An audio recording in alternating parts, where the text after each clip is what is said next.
रावण द्वारा सीता के अपहरण से कई साल पहले भील जनजाति के बीच सशोका नाम का एक नरभक्षी रहता था।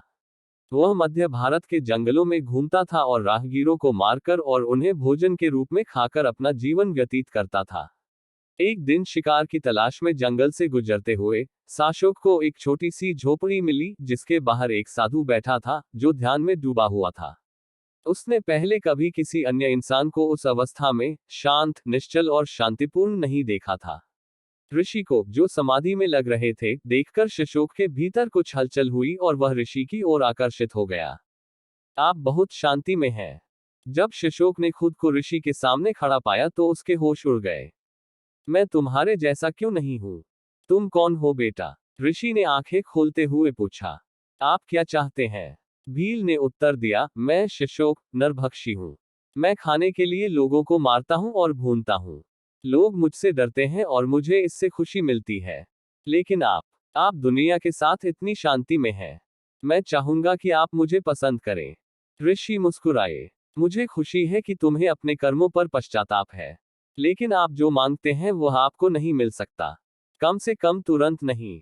ऐसी शांति पाने के लिए मुझे क्या करना चाहिए, ताकि लोग डर कर मुझसे दूर भागने के बजाय मुझसे प्यार करें? ऋषि ने उत्तर दिया, अपना जीवन तपस्या और प्रार्थना में जियो। मैं इसके लिए जो कुछ भी करना होगा करने को तैयार हूं। शशोक घुटनों के बल गिर पड़ा। मैं अब इस तरह नहीं जीना चाहता, वह सिसकने लगा। अच्छा आदमी, ऋषि ने शशोक को ऊपर उठाते हुए कहा, तुम्हारा समय भी आएगा। अपना जीवन तपस्या में जियो और अपने अगले जन्म में तुम लंका में एक पेड़ के रूप में जन्म लोगे, जहां राम की अपहृत पत्नी सीता तुम्हारी छाया में शरण लेंगी।